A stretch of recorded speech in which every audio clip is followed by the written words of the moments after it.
సోమరాజు అతి వినయంగా శ్రద్ధాభక్తులతో శంకరశాస్త్రి ముందు కూర్చుని శంకరశాస్త్రిని చూస్తూ ఇలా అన్నాడు. గురువుగారు, మన భారతదేశం ఎంతో ధార్మిక దేశం, పుణ్యభూమి. మన దేశంలో ఉన్నన్ని పుణ్యక్షేత్రాలు ఏ దేశంలోనూ లేవు. అవును నాయనా, ఎన్నో వేల సంవత్సరాల క్రిందటే మన దేశంలో పురాణాలు, వేదాలు, వేదాంగాలు, ఉపనిషత్తులు పుట్టాయి. శ్రీకృష్ణుడు స్వయంగా భగవద్గీతను చెప్పాడు. శ్రీరామచంద్రుడు మనిషి ఎలా ఉండాలి, ఎలా జీవించాలి అనే మనుధర్మాన్ని బోధించాడు. పరమేశ్వరుడు విశ్వమంతటా వ్యాపించి ఉన్నాడు. ఎవ్వనిచే జనించు జగమెవ్వని లోపల నుండి లీనమై ఎవ్వని ఎందుండిందు పరమేశ్వరుడు ఎవ్వడు అన్నట్లుగా సృష్టి ఆరంభము అంతము అంతా ఆ పరమేశ్వరుడే. అవును గురువుగారు, చాలా చక్కగా చెప్పారు. పంచారామాలలోని 2 ఆరామాల గురించి చాలా అద్భుతంగా కళ్లకు కట్టినట్టు వివరించారు. ఇక 3వది అయిన సోమారామం గురించి తెలియచేస్తారా? వినాలని తహతహగా ఉంది. అలాగే, తప్పకుండా చెబుతాను, విను. పంచారామాలలో 3వదిగా పిలువబడే ఈ సోమారామం పశ్చిమ గోదావరి జిల్లాలోని భీమవరంలో ఒక భాగమైన గుణుపూడి అనే గ్రామంలో ఉంది. ఇది చాలా ప్రాచీనమైన ఆలయం. ప్రసిద్ధమైన ఈ ఆలయం ఇక్కడ ప్రకృతి రమణీయకత మధ్య చాలా అందంగా కనిపిస్తుంది. దీనిని వేంగి చాళుక్యరాజుల వంశంలో మొదటివాడైన చాళుక్య భీముడు కట్టించాడు అని చారిత్రక ఆధారాలు చెబుతున్నాయి. ఎందుకంటే ఆంధ్రదేశాన్ని శాతవాహనులు, పల్లవులు, చాళుక్యులు, వేంగి చాళుక్యులు ఇలా చాలా రాజవంశాలు పరిపాలించాయి. వారంతా ఎంతో దైవభక్తి పరులు. ఎన్నో దేవాలయాలను కట్టించడమే కాకుండా పురాతన దేవాలయాలను పునరుద్ధరించారు. అలా చాళుక్య భీముడు కట్టించాడని చెప్తున్నదే ఈ సోమారామం. కానీ గురువుగారు, స్థల పురాణం ఏమి చెబుతున్నది? నాయనా, స్థల పురాణం, చరిత్ర ఎప్పుడూ వేరువేరుగానే ఉంటాయి. వాటి మధ్య ఎప్పుడూ పొంతన కుదరదు. ఒక రాయిని దేవుణ్ణి చేసి అక్కడ గుడి కడితే అది చరిత్ర. అసలు అక్కడ ఆ రాయి ఎలా ఉద్భవించింది అన్నది చెబితే అది స్థల పురాణం. సోమారామం స్థల పురాణం చెబుతాను, శ్రద్ధగా విను. చెప్పండి గురువుగారు. స్థల పురాణం ప్రకారం ఈ ఆలయాన్ని వేల సంవత్సరాల క్రిందటే దేవతలు నిర్మించారని తెలుస్తున్నది. అది ఎలా అంటే, కుమారస్వామి చేత ఛేదించబడిన తారకాసురుని మెడలోని శివుని ఆత్మలింగం 5 ముక్కలుగా వేరువేరు ప్రాంతాలలో పడిందని చెప్పుకున్నాం కదా. అందులో ఒక ముక్క శివలింగంగా గుణిపూడి అనే గ్రామం దగ్గర పడింది.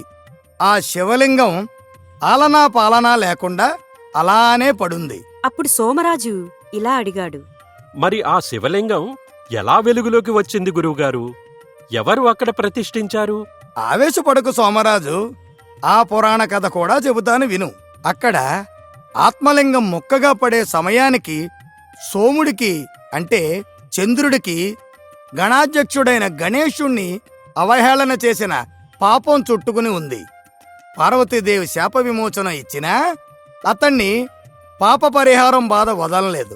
అప్పుడు చంద్రుడు పరమేశ్వరుడిని ఇలా అడిగాడు. పరమేశ్వర, గణాధిపతి అయిన వినాయకుడు మీకు వంగి దండం పెట్టడానికి పడుతున్న అవస్థను చూసి అనుకోకుండా నాకు నవ్వు వచ్చింది.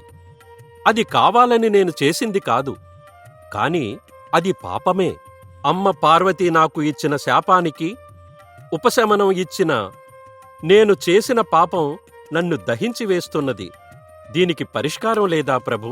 అనుకుంటూ బాధపడుతున్న చంద్రుడి దగ్గర ప్రత్యక్షమైన నారదుడు ఇలా అన్నాడు. నారాయణ నారాయణ. ఏమిటి చంద్ర, ఏ విషయంలోనో నువ్వు బాగా మదన పడుతున్నట్టున్నావు అనగానే చంద్రుడు ఇలా అన్నాడు. అవును నారదా, నేను గణేశుని విషయంలో చేసిన అపహాస్యం తాలూకు పాపం నాకు చుట్టుకొని పట్టి పీడిస్తున్నది. దానికి ఉపశమనం ఏమిటా అని నా చింత నారదా. ఓ సోముడా, చింతించకు. ఆ పాప పరిహారం కోసం నేను నీకు ఒక ఉపాయం చెబుతాను. అది చెయ్యి, మేలు జరుగుతుంది. ఏమిటి అది నారదా? కుమారస్వామి ఖండించిన ఆత్మలింగం ముక్కలలో ఒకటి భూమి మీద గుణిపూడి అనే గ్రామం సమీపంలో పడింది. ఆ శివలింగాన్ని నువ్వు ప్రతిష్ఠించి అక్కడ శివునికి ఒక ఆలయం నిర్మించి పూజాది కార్యక్రమాలు నిర్వహించు. నీ పాపం పూర్తిగా పరిహారమవుతుంది. నా మాట విను ధన్యోస్మి నారదా. అని చంద్రుడు భూలోకానికి వచ్చి గుణిపూడి దగ్గర పడిన ఆత్మరూప శివలింగాన్ని ప్రతిష్ఠించి పూజాధికాలు చేసి మానవులెవరూ తమని చూడకుండా రాత్రి సమయంలో మాత్రమే దేవతలు వచ్చి శివుణ్ణి మాత్రమే ప్రతిష్ఠించి అన్నపూర్ణాదేవిని ప్రతిష్ఠించకుండా వెళ్ళిపోయారట. అదిగో ఆ విషయం గమనించిన శివునికి కోపం వచ్చింది. ఆ కోపంతో పరమశివుడు దేవలోకం వంక చూస్తూ ఇలా అన్నాడు. అవురా, ఈ దేవతలకు ఎంత కండకావరం! నన్ను మాత్రమే ప్రతిష్ఠించి నా భార్య అయిన అన్నపూర్ణాదేవిని ప్రతిష్ఠించకుండా వెళ్ళిపోతారా? వీళ్ల సంగతి తేల్చవలసిందే అని తీవ్రంగా చూస్తుండగా భయపడిన చంద్రుడు ఇతర దేవతలు ఇంద్రుని దగ్గరకు వెళ్లి ఇలా అన్నారు. ఇంద్ర, నా పాప పరిహారార్థం శివునికి ప్రతిష్ఠ చేసి చిన్న ఆలయం నిర్మించాం. ఇప్పుడు అమ్మ అన్నపూర్ణాదేవిని ప్రతిష్ఠించకుండా ఒక్కడినే ప్రతిష్ఠించామని శివునికి ఆగ్రహం వచ్చింది. ఏమిటి కర్తవ్యం అని అడగ్గానే ఇంద్రుడు ఇలా అన్నాడు. చంద్ర, అపరాధ పరిహారార్థం నువ్వు ఇంకో అపరాధం చేశావు. వెంటనే అక్కడ ఉన్న అన్నపూర్ణాదేవిని కూడా ప్రతిష్ఠించి పూజాదికాలు నిర్వహించు. లేదనచో శివుడు ఆగ్రహంతో పైకి చూసి మూడో నేత్రాన్ని విప్పితే దేవలోకం మొత్తం భస్మమవుతుంది. అనగానే చంద్రుడు భయపడి శివుని కోపం తగ్గించడానికి మరొక రాత్రి వచ్చి శివునికి నిర్మించిన ఆలయంపై మరొక అంతస్తు నిర్మించి అక్కడ అన్నపూర్ణాదేవిని ప్రతిష్ఠించి వెళ్లారట. అందుచేతనే తాను కోపంతో పైకి చూస్తే అన్నపూర్ణాదేవికి బాధ కలుగుతుందన్న భయంతో శివుడు శాంతం వహించాడని స్థలపురాణం మనకు చెప్తున్నది. సోముడైన చంద్రుడు ప్రతిష్ఠించడం వలన ఇది సోమారామంగా ఖ్యాతి చెందింది. అది నాయనా విషయం. అర్థమైందా ఈ క్షేత్ర స్థలపురాణం? మంచిగా అర్థమైంది గురువుగారు. ఇక ఈ ఆలయంలోని ఇతర విశేషాల గురించి చెప్పండి. అలాగే, తప్పకుండా వివరిస్తాను. విను. ఇది 2 అంతస్తులు కలిగిన ఆలయం. క్రింద ఆలయంలో పార్వతీ సమేత ఉమామహేశ్వరుడి దర్శనం ఇస్తుండగా పై అంతస్తులో అన్నపూర్ణాదేవి దర్శనం ఇస్తూ ఉంటుంది. ఈ ఆలయం క్రింది అంతస్తులో గర్భగృహము, అంతరాలయము, మండపము అని 3 భాగాలు కలిగి తూర్పుముఖంగా ఉంటుంది. ఈ ఆలయం గర్భగృహంలో ఉమామహేశ్వరుడు దర్శనం ఇస్తుండగా పై అంతస్తులో అన్నపూర్ణాదేవి గుడికి ఇంకా 2 మండపాలు కూడా ఉన్నాయి. ఇక్కడ అమ్మవారి గుడికి ప్రదక్షిణాలు చేసుకునే మార్గం ఉండడం విశేషంగా చెప్పుకుంటారు. ఈ ఆలయం ప్రాకారానికి దక్షిణ దిశలో స్వామివారి కళ్యాణ మండపాన్ని దాతల విరాళాలతో నూతనంగా నిర్మించారు. ఇది చాలా విశాలమైన కళ్యాణ మండపం. ప్రాకారానికి పడమర దిశలో కుమారస్వామివారి ఆలయం, చిన్న శివుని గుడి, జనార్దన స్వామి గుడి, ఉత్తర దిశలో హనుమాన్ మందిరం, నవగ్రహ మండపం, ప్రవేశద్వారానికి ఆనుకుని కుడివైపున సుబ్రహ్మణ్యేశ్వర ఆలయం, ఎడంవైపున సూర్యనారాయణమూర్తి గుడి కూడా ఉన్నాయి. అంటే గురువుగారు, ఇక్కడ శివునితో పాటు అందరు దేవతలు కొలువై ఉన్నారన్నమాట. అంతే కదా మరి. ఇంకా చాలా విశేషాలున్నాయి, విను. చెప్పండి గురువుగారు. ఈ ఆలయాన్ని 5 నందుల ఆలయం అని కూడా పిలుస్తారు. దానికి కారణం ఏమిటంటే ఇక్కడ 5 నందులు ఉన్నాయి.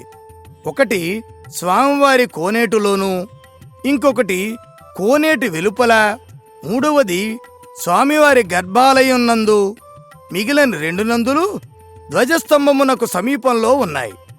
ప్రాచీనమైన ప్రాముఖ్యమైన ఈ ఆలయం ప్రస్తుతం బాగా అభివృద్ధి చెయ్యబడి అనేక సౌకర్యములతో భక్తులను ఆకర్షిస్తున్నది.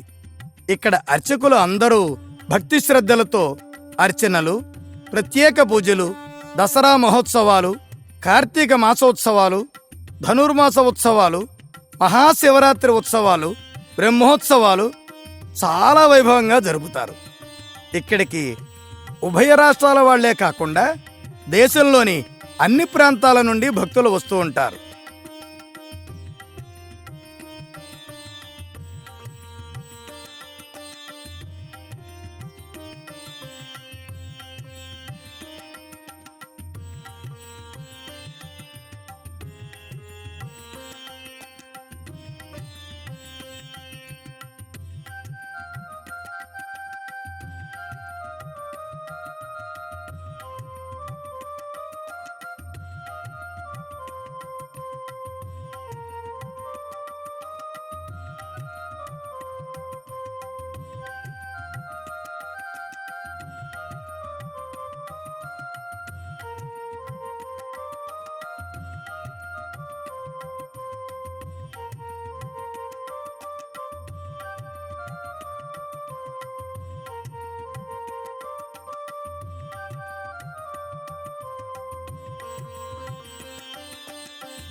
ఇది నాయన సోమారామం చరిత్ర, స్థల పురాణం విశేషాలు. ఇహ 4వ ఆరామమైన క్షీరారామం గురించి తరువాత చెప్పుకుందామా? అలాగే గురువుగారు, ధన్యవాదాలు. మిత్రులారా, మతం మన అభిమతం, కానీ దైవం మన ధర్మం. ప్రతి మతం వారు తమ తమ దైవాన్ని తప్పక స్మరిస్తారు. క్రైస్తవులు ఎన్ని పనులున్నా ప్రతి ఆదివారం తప్పనిసరిగా చర్చికి వెళ్లి క్రీస్తుని తప్పక కీర్తిస్తారు. ముస్లింలు రోజు 5 సార్లు నమాజు చేస్తూ అల్లాని ప్రార్థిస్తారు. మనం హిందువులం, రోజులో ఒక్కసారైనా గుడికి వెళ్తున్నామా? మన మతాన్ని, హైందవ ధర్మాన్ని గౌరవించండి. మీతో పాటు మీ పిల్లలను కూడా ప్రతిరోజు దగ్గర్లో ఉన్న ఏదో ఒక గుడికి తీసుకువెళ్ళండి.